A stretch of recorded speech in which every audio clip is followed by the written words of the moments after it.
What is going on, everybody? I am Mr. USA, and I am back. I have taken a long time off. I apologize. But we have the mythic weapons out. But what would you say if I said the Earsplitter was better?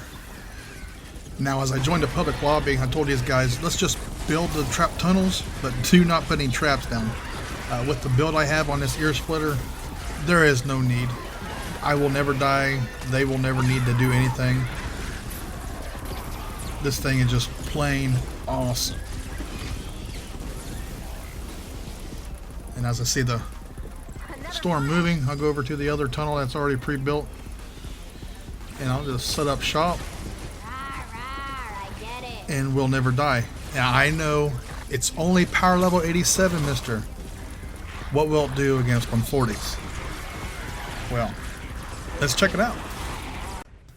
Alright, as I load into this 140 encampment missions, we're going to let this thing do its thing and just keep an eye on my shield and my health and the energy, man.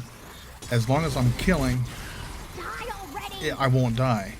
I can be blasted, I can be lobbed on, I can be in the middle of the swarm of bees, and it just does not die. This weapon, man, it's just something else. One of the best things about this weapon is as long as you're not poking it and using it as a tool, and you're only just using it as a heavy attack, the durability does not go anywhere. So you can just slam this thing on the ground, and the durability just doesn't go away. You can have this tool one time, and you'll never have to replace it. Check, my lord, just look at that. That's just something else. I know you guys are interested in the build. Let's get into it. Alright. Obviously we're using Anti-Cuddle Sarah.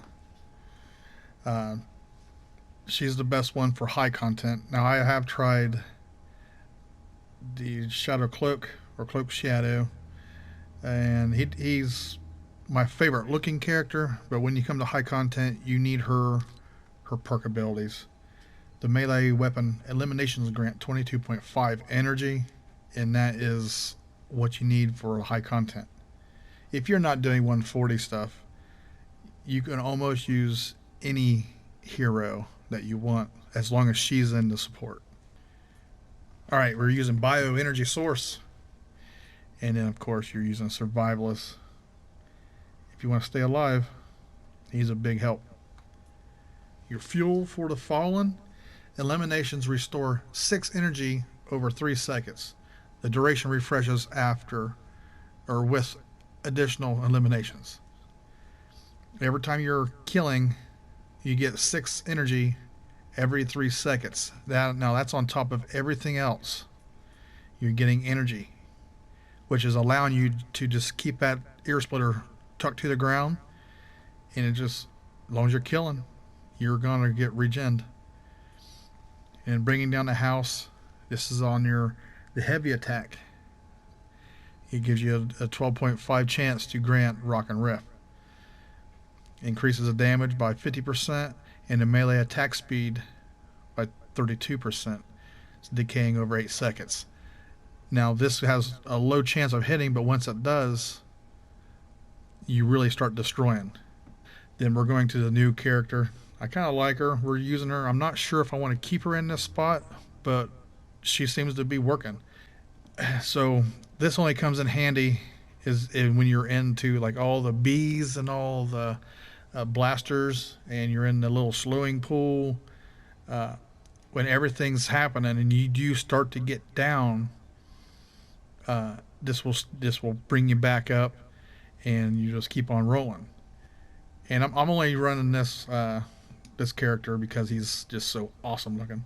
When you're in a swarm, you're knocking them back, and then with this little corrupted era, it is starting to weaken them. And then as they keep coming in, you're going to bust them back out, and then it just helps with the killing. And for the proximity mines, I've been playing with them. Not sure if I really like them. They can be really buffed. If they just didn't take so long to put down, if you just can drop them at at the drop of a hat. Man, I think they'd come in handy, and they just take so long to place. Now, I do like the buff that they give you extra to carry, but it's just they're just not sure yet. And of course, you get these stationary hover turrets. These are great when you're in the middle of a mob, and then you do have all these long range that are just bombing at you, lobbing on you, and you can just jump up, throw up a turret, kill what's in here. These turrets will take care of everything out in the range, and you'll just have a heyday. But you guys check this build out. See if you guys have anything better. I've tried. I may switch these two around. Not sure on that one. But, man, the Earsplitter. If you ain't got it, or if you ain't got it leveled up, you need to get it. Let's take a look how I have mine built. Alright, I got two of them. I got one double damage and the other one double armor. Both of them have heavy attack efficiency, energy, and damage to dancing enemies. This one here, but they do have different perks at the bottom. If you read, the one stunning or knocking back an enemy with this weapon causes it and nearby enemies to dance for a short duration. Now on this one, I've tried having double armor on this one also, but double damage seems to be the better perk. You can kill everything, but it's just not as strong as the other one, because you have to hit an enemy 3 times before they'll dance, and that can cause propane to get past you or propane to be thrown at you, and that could be just a bad thing. Propane will stop your animation for slamming the Earsplitter into the ground. You just go back at it, and that's why I like the other one better. They don't have a chance once they're hit with it. They drop the propane. The enemies always get knocked back, and they'll never get to hurting you. And as you're killing them, you're being lobbed on, you will never die. It's just an amazing setup.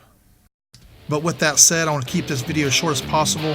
If you thought this was entertainable, informative, informationable, hit that subscribe button, smash that like button like they always say, and I hope you guys have a great day. Peace.